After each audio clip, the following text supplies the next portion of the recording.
ไรพอเจ้าชื่ออันจากดูน้ำจีนนี่ 4,000 4,000 บาทนี่ 4,500ต่อรุ่นให้500คือบ่ชื่อของไทย เอาเงินงบมีเท่านี้น้ำมันรถยังใช้แสนเดียว นี่แหละพี่น้องแต่กี้เจ้าเคยใช้ของไทยบ่ เคยใช้ของไทย เท่าไหร่ของไทยนะ กุ้มเช้าก็มีของไทยเนี่ยขายงัว7ตัวได้14,000ช่วงแต่ลูกวันนั้นเกิดแต่ลูกเกิดผู้หนึ่ง ได้ตื่มใช่1,000 15,000บ่ของไทย 15,000 อันนี้น่ะ4,000ห่างกัน11,000พี่น้องติดเติบบ่น่าแล้วพอจังซื้ออันนี้แม่นเพิ่นเงินบ่จุบ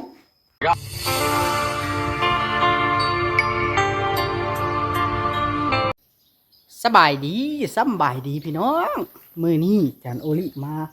เห็นเนาะแต่พ่อเพิ่นซื้อเครื่องโป่มน้ำพี่น้องหรือว่าจักดูดน้ำภาษาลาวของลาวพี่น้องบ่แม่นของไทยอันนี้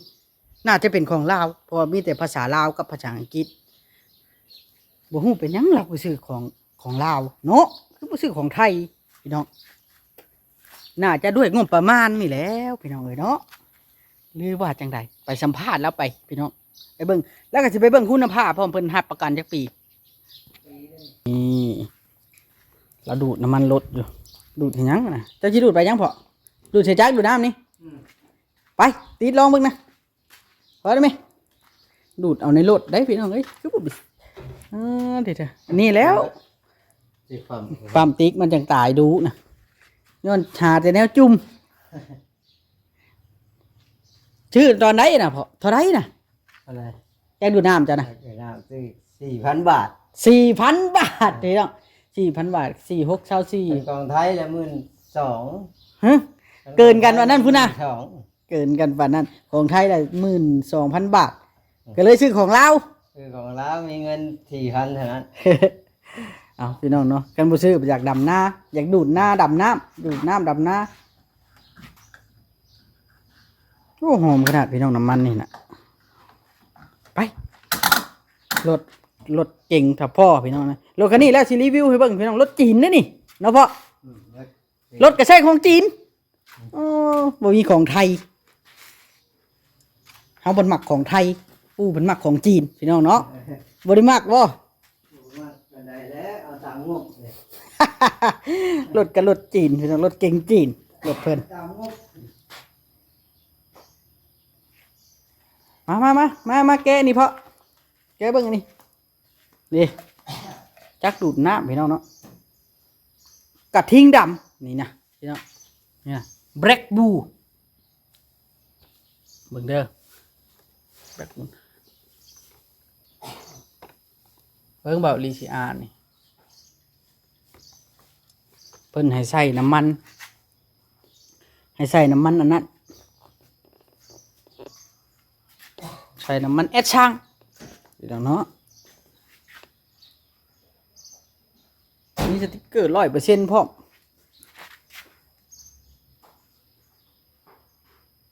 หอมขนาดน้ำมันเลยเนาะนี่แหละเบิ่งสภาพหอมไหมติดน้ำมันติดดมน้ำมันไปติดเบิ่งได้บาทนี่เผยของลาวเนาะนี่เนาะของลาวหรือของจีนน่าจะเป็นของจีนเผย แล้วของเราผม มีของลาวเนาะแต่ว่าเพิ่นใช้ภาษาลาวให้ได้ฮะพี่น้องกระดิ่งดำรถจีนน่ะจีนของแท้เลยแหละรถจีนโคตรจีนเลยรถจีนก๊อป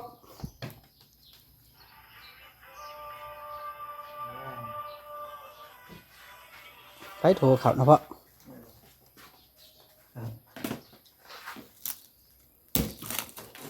เจ้าตีลองเบิ่งแหละ เอาห้านเดี๋ยวนะสิ เจ้าได้ย่อได้นี่ มันเบาๆนึงนะ ของจีนให้เนาะเจ้าพ่อเพิ่นดีใจพี่น้องเนาะได้จักดูน้ำจีนแต่กี้เขาซื้อ7,000ได้เขาซื้อนะ 15เลย ทีมไหนตัวนั้นนะ cònกุ้มสิ ของไทยนะ sao bị còn thầy ใช้ตัวของไทยนะอยู่ใช้เดี๋ยวนี้ khai hay biết เจ้าขายแล้วของไทยก็ได้ khai hay biết lên lếch xệt là cũng tài เจ้าขายงัวจักตัวชื่อตอนนั้นนะ ขายงัวเจ็ด ได้บ่นะพ่อคันบ่ได้เราบอกเขาได้เจ็บแอวย่อนย่อนี่แหละอืมนี่แหละพี่น้อง เป็นอย่างนั้น เครื่อง อันนี้เรื่องมันอะไรอะ เจ้าได้อันโตโยคอควายอยู่บ่ เอ๊ะ อันนี้มันแถมบ่ตัวนี้ อยู่ก้นเลย อย่าบ่เอาทำนี้ล่ะเบิ่งทำนี้ล่ะนี่พี่น้องเนาะความแห้งบ่แห้งว่าใดรุ่นนี่อันน่ะ บอกที่กินบอกว่ากิน เห็นบ่ติฟรี ห่างกี่ได้หรือเปล่า ได้ฟรีป่ะ อืม มันได้รถมาเจอได้รถจักรกับมีได้เขียนว่าได้รถ เอาไว้เถอะ เอาไว้แล้วป้าไว้ห้าสิบไปได้หรอกนี่ล่ะพี่น้อง4,000 บาทหนึ่งเนาะถูกดิขายงัวตัวหนึ่งได้นี่ อืม แต่กี้เจะขายงัวจักตัวนะพ่อ เจ็ด ขายงัว7 ตัวแต่ก่อนได้จังนี่แหละแบบนี้แหละหน่วยหนึ่งแต่ว่ามันเป็นของใครของ Honda เนาะ ตะกี้งัวถึก แต่กี้มันเป็นของ Honda เด้พ่อขายแต่พ่อเพิ่นขายงัว7 ตัวพี่น้องงัวถ้าพ่อกับถ้าแม่มีงัว10 ตัวนี่นะฮอดบ่10 ตัวตะกี้ คลิปปลายแล้วขายจนเบิดที่รถไถเนี่ย ขายบ่ได้บอกแม่บ่ บอกแล้วเอาบอกแล้วเห็นแต่เอาจักดูดน้ำมา โหดอีหลีพี่น้องเนาะ กายบ่ได้บอกแล้วตายงัวที่ตัวบ่บอกเมียจะความ ใช่จนเต็มหมดเลยวะ มันบ่ได้ดำนาเด้ไปซื้อจักดูดน้ำมา เอ้ย เลิศ ไอ้บอสบ่มาเนาะโอ้ยพ่อบ่เอากระล่องมันออก เราต้องบอกแล้ว เจ้าคือบ่เอาท่อมาดูดใช่เอา บ้านนี้เราต้องเอาหมอกกล่องมาจะไปซื้อเอา เอาจวดจะรวยนะเฮามีอยู่ จะรวยน้ำเขา จะรวยเฮามีอยู่ได้ อืม ในเรือนนั่นน่ะ เอาละอันนี้มันหก บ่เต็มเนาะพ่อเนาะบ่ขวดหนึงอะนะ เต็มแล้วเจ็บวันเจ็บอีก ของจีนได้นี่ เคยชื่อของไทยงัว7 ตัวละ 2,000แต่กี้เนาะ มันบ่สู้ต้องซื้อมาดูดอย่างกุ้มใช้ อันนี้นะ อืม จักหน่วยอะไรจักดูดน้ำแต่ข้าเจ้าชื่อมานี่หน่วยที่2ระวังปีชื่อนั่นน่ะมาพอเขาจื้ออยู่ได้ ตายนู่นให้นะมันตาย อันนี้เนี่ยของจีน แล้ว อันน่ะอันนี้ก็ยางนะนี่ อันนี้เล็กตัวนี้นี่ยางระวังอย่าบายตัวนี้พอ ฮ้อน ฮ้อน ไป ลองติดเบางติดบัดนี่ อืม ลองมึงนึงนี่นะอันนี้น่าจะเป็นว่างมันปุดออกนี่คันบ่ขึ้นเด้ไปเปลี่ยนบ่บ่ว่าคันบ่ขึ้นเราไปเปลี่ยนติ เรียกว่าเด้ง อันนี้นี่แนวเปิดมานี่แก๊ก อืม แก๊ก เป๊ะ เปิดทั้งไรล่ะ นั่นแหละ นี่ทั้งนี้ อืม ทั้งนี้นี่นี่ ก็บิวอะตรงนี้ ว้าวสิดอก ก็ได้วาง อย่างเด้อชิมันแม่นทางอยู่บ่พอ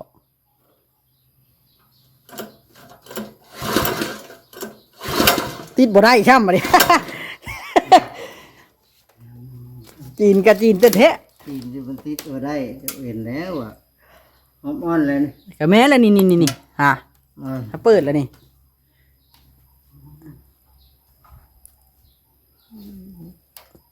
พระชาชายนี่แหละสวิตช์นะใช่ชายนี่ชื่อว่าสวิตช์นะลองดูถ้าเล่งบ่น่ะชื่อรถชื่ออันจักรจีนมาติดห้องได้ใช่เอาอีกสักบาท2 บาทนะ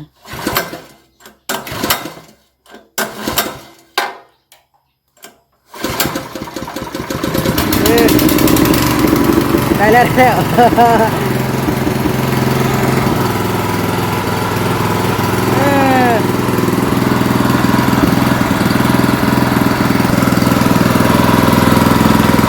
แล้วก็ได้ปืนพี่น้องได้ของใหม่ 4,000 บาท100 กว่าเหรียญ100 บาทที่เหรียญ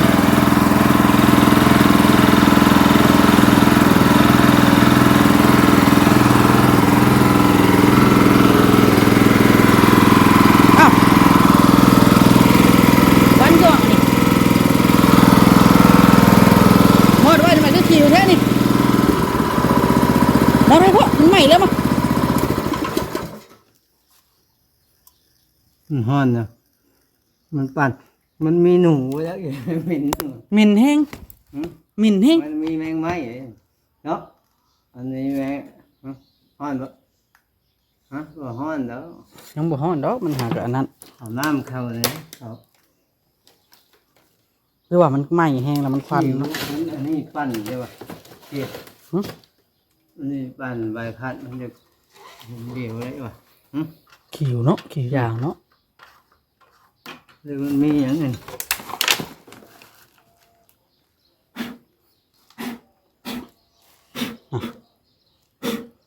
ควันพอเอ้ยแปลกอยู่นะ หึ ควันเฮ็ดเป็นจังควันเขาติดบ่ได้ควันบ่ เอาติดเนาะเอาบ่ติด โดนตัวขายแล้วเจ้าหรือว่าเอานั่นมาลองมึงบ่บ่ดอกเนาะเอาน้ำมาลองมึงกับเปลืองแล้วเนาะ ไปแค่นั้นเลยไปลองอยู่นะน้อง นี่เด้จึ๊บเปิดน้ำมันตัวนี้ออนโนออนเนี่ยนี่นี่ มันฮ้อนหรือเปล่า เปิดน้ำมันตัวนี้ ฮ้อนแล้วตัวนี้เปิดน้ำมัน ตัวนี้นะน้ำมันตัวนี้ มอดไว้ หมดแล้ว ฮะ หมดแล้วท่านนี่ มอดบ่ทันตัวเบิ่งไง อันเด้นี่กันยู่มาทางนี้แหละมันอ่อน อืม เข้าใจเลยเพราะยู่มาทางนี้ทางนี้แหละบ่อ่อน อืม มันลูกศรนี่ทั้งรูปนี่เห็นบ่นี่ตัวนี้เจ้าสังเกตตัวนี้ก็ได้บัดตัวนี้แหละอันนั้นนี่ยู่มาทางยู่ขึ้นมาทางนี้ว้าวเป็นบ่ อืม ว้าวยู่ขึ้นมาทางนี้แล้วเปิด อืม ตัวนี้เราปิดไว้ ตัวนี้มันเปิดอะไรมันน่ะตัวนี้เปิด เออ ตัวนี้อัด แมน เห็นป่ะ แมนน่ะมีสติ๊กเกอร์บอกอยู่ อืม จนบ่จักพี่น้องเอ้ยมันจีนแฮงติดกับควันนี่ทิ้งจนบ่กล้าติดเนาะ อย่ามันใหม่อย่ามันจอดหัว โอ้แล้วอันผมมันพี่ ทางนี้เนาะทางนี้น่าจะเป็นใบพัดมันเถอะอันนี้เด้ พันไว้พัด จะมีหรือบ่อันนั้นอันใช่มันนะอันนี้ก็แถมนี่จังแม่นนี่พอของเฮาก็มีบักหลายๆได้มา เลยคืออันนี้มันบอกว่าหาแม่ทำพี่ใจ อันนี้น่ะ 4,000 บาท ในใช้อันชิมมันนะ บ่มีดอก อืม ของไทยเด้เจ้าซื้อเท่าไหร่นะของไทยนะ ไอ้ยังอ่ะ 14,000ติ 15,000 15,000 ขายงัวเจ็ดตัวได้ยังตื่ม1,000อยู่ แสดงว่าตัวนี้นะ งัวเจ็ดตัวได้14,000 ตัวนี้น่ะถูกกว่านะ11,000เนาะ อืม ถือว่าต้องตื่มเงินอีก10,000จังสิได้ตัวไทยอย่าง Honda ก็หน่วยใหญ่ซำนี้แหละเท่านั้นนักกว่านี้อันนี้น่ะเห็นดิน็อตยึด เป็นยังกี้นั่นสิวนี่เนาะ อัดไว้ชื่อวันนั้นล่ะ ตัวนั้น เพราะว่าเขาบ่ให้เนื้อเข้าซื่อ อืม ไม่มีเข้าตันย่านมันเข้าจัก เดี๋ยวหัดยังฮะ เฮ็ดก้องแก้งเด้พวกเนี่ยแนวหัดก็ได้พวกเนี่ยโอ้ย ดีไหม อันนี้น่าจะเป็นชื่นพอเอ้ย ฮะ ชื่นนี่ อันนี้ได้กี่นี่ หันใช้ไว้รถเป็นหยังเพราะ ได้แล้วแต่น้ำมันเสีย ลุงแล้วทิ่มเลยลุงแล้วทิ่มเลยลุงนะ เอาเลยกันเคาะเคาะเวลามันนั่นทำมันแตกแล้วมันเอาตัวโยมัน ตัวนี้น่ะบ่ทื่นได้นี่กันบ่แจ๊ เขาเอานั่นไว้ละดีอันบ้องของเขาแต่ไม่ตัวอย่างครับผมครับเนาะ บางตัวใดตัว นั่น เจ้าขายไป2หน่วยติ ขายไว้แล้ว ขายให้เวียดได้เท่าไรขายให้เวียดนะ 200,000 ซื้อ 300,000กีบ ซื้อ15,000ขาย200,000กีบ อืม ซื้อ10 ล้านขาย200,000เลยมาชื่อของจีนบัดนี้เพิ่นพี่น้องแปลงกระเทียวแปลงเมื่อยเลยเนาะ เออ มันเหิงแฮงรุ่นจักปีเจ้าชื่อตะกี้ย้อนกลับไปจักปีเพราะ แต่ปีชองหันอัน6 ปี2006ก็20ปีแล้วเนาะ19ปี20ปีแล้ว อ๋อ บ่แม่นแล้วเป็นทุกข์ กลัวติ ว่า กลัวเขาว่าเขาจนบ่จื้อกว่าพอเอ้ยเขาจนบ่จื้อละ ปีเก้าครับยังน้อยสิไป87พุ่นแหละ เจ้าได้รถไถแหละ จะปี88ยัง เจ้ายังบ่ได้รถไถ มาดูดไถนาดูดเอาควาย ดูดแล้วควายไถ เอ้ย บ่แม่นพังเว้านี่เฮาจนบ่จื้อได้เจ้าชื่อจักอันดูดน้ำหน่วยทวีตนะ วันเกิด อืมชื่อแผนการที่ชื่อไปดำน้ำมื้ออื่นบ่พอ ไปดับนามื้ออื่นดับนาเลยนะมื้ออื่น โอ้ยกล้ายังบ่ยาวก็ฟ้าวชื่อแท้พอนี่ พอดียิบดำไปได้มื้ออื่นอื่นที่ไปแต่เช้าไปที่ตั้งดูด ลองมึงติ น้ ลองมึงเนาะ ำเดี๋ยวแม่หาคนท่อและ คนหยัง คนท่อยาวท่อส่ง มีช่วงได้ตัวใด คนนี้ เอ น้อง อ ไหม นี่เดี๋ยวพี่น้องมีใบพัดใบหยังจุบเจือจักปีจะว่าสิใช้ได้นี่ใช่ขนาดใช้ตู้ดำไม่ชื่อนะ ได้หลายปีแล้วได้แล้วมั้งปีหนึ่งกันนั้นตายก็ถือว่าซื้อปีละเครื่องนะ เอากำหนดให้บ่เกิน5 ปีเอาเฮากำหนดให้โลดเนี่ย แต่มันได้5 ปีคุ้มค่าปีละพันเช่าหมู่หัวได้เช่าหมู่ให้เช่า แม่นอยู่ว่า5 ปีก็เฮาพัดได้ดูดตั้งแต่2 มื้อนี่บ่ฮอดซำเนาะ อืม แล้วมื้อ2 มื้อนี่ได้ดูดแต่ละปี กล้าดูยังไงนะ ไปดูดกินปลาเนาะ อืม เอาไว้ไปดูดเอาปลาพี่น้องเวลาบัดอันนั้นเนาะอยู่หนองเฮาเอาท่อน้อยๆแบกไปแล้วเนาะเพาะ ดูดเอาน้ำห้วย เยอะนี่ก็อันนี้ครับอันนี้3เลยเอาให้มา เฮาว่าบ่ไหวนะบ่ไหวอย่างก็อย่างรถเนาะพ่อเนาะ ไว้ยางลึกหายางลึก เอาอย่างรถเก้านี่พี่น้องเนาะ หายางลึกได้ห้อง แต่พอเพิ่นซื้อของใหม่มา 4,000 บาทพี่น้องประมาณ120เหรียญ 4,000 บาท 120เหรียญก็สิสมราคาหั้นแหล้วเพไว้คือว่าแหล้วมันสิทนซำใดมื้ออื่นสิดูดขึ้นบ่หรือว่าจังใดไส้ของจีนดูดมื้ออื่นเดี๋ยวว่าลี่สิไปรีวิวให้เบิ่งอีกเทื่อนึงว่าของจีนนี่มันสิขึ้นบ่ ดูได้แล้ว เคยใช้ของไทยแล้วเปลี่ยนมาใช้ของจีนย้อนงบประมาณ ว่ามันถึกกันแล้วพอจะอย่างชื่อนี่ อันตื่โอ้ยเงินวัฒนธรรมฮิปโฮปฉันใช่ ว่ามันถึกอะไรชื่อ ขิวติด ของใหม่แห้งเลยเนี่ยนะแบบแก้กล่องเลยเด่น กินขิว ขนาดติดหน่อยเดียวยังบายบ่ได้ล่ะ ขิว ญาติมันบ่ขึ้นเด้เฮาคันสมมุติดูดบ่ขึ้นเด้เขาสิให้ประกันให้บ่ คืนเขา เขาว่าปีหนึงบ่นี่ปีหนึงบ่นี่ ครับการปีนี่ สายโยเนี่ยน่ะ แต่งปี แปลงฟรีเสียค่าไล่เอง อะไรเขาไล่ทั่วไปแล้วเขาทั้งจาง ชายแพ้นี่ จริง ไว้แถวนี้แล้วเนาะพ่อตั้งไว้ดินี่ หลักนี่ดิเอาให้มาแต่ กระเจพนโนเทียนบ่นะเครื่องมันก็ครบอยู่ได้โทษแต่มันเป็นของจีนแล้วมันบ่ดี เอา สิ ให้ ใช่ มาแต่หันให้กินแม่วันแม่ยังนัดยังว่านัด นอกจับตีนมัน ฮะตีนเลยตีนตั้งมัน อืม เนาะ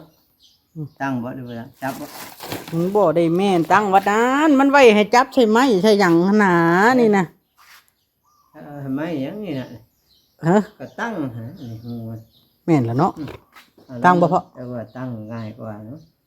เราก็ ตั้งแล้วแหละสิเป็นเพียงเอ้าเอากี่ยกให้เจ้าก็ซบขึ้นแล้วก็เจ้าก็หันนอดใช่เลย นี่แหละพี่ ใส่2 อันตั้ง2 อันตั้งเบิดคู่อันก้อนหนึงหันก็ได้เพราะเจ้าเอามันยัดใส่รถ จับไว้ก่อน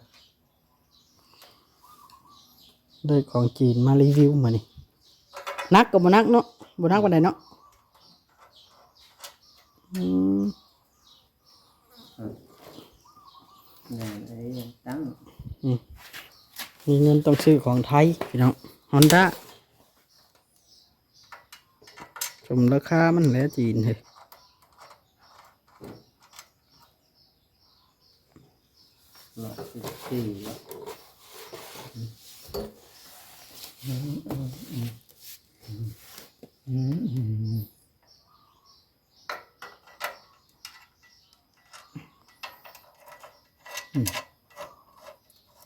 เขาก็ให้ยับเจือเนาะตีนมันเนาะเออ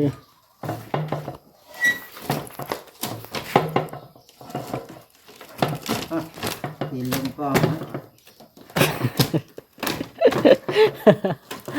เอ้ยหิวพี่น้องเลยเนาะเอ้าบาทนี่พี่น้องสิจบคลิปก่อนมีแต่ว่าถ้าเบิ่งมืออื่นว่าสิเป็นจังใดเด้อพี่น้องเนาะแต่พ่อเพิ่นบ่มีเงินเพิ่นว่าเพิ่นก็เลยซื้อเอาซำนี้เอาซำมันได้เอาซำมันได้เอาของจีนนี่แหละ ทำนี้กัน เป็นตาอีโตนเนาะพี่น้องโอเคพี่น้องบ่ได้ของไทยก็ใช้ของจีนไปก่อน ไว้มีอนาคตมีเงินคำหลายซื้อของไทยได้บาทนี่พี่น้องโอเคสบายดี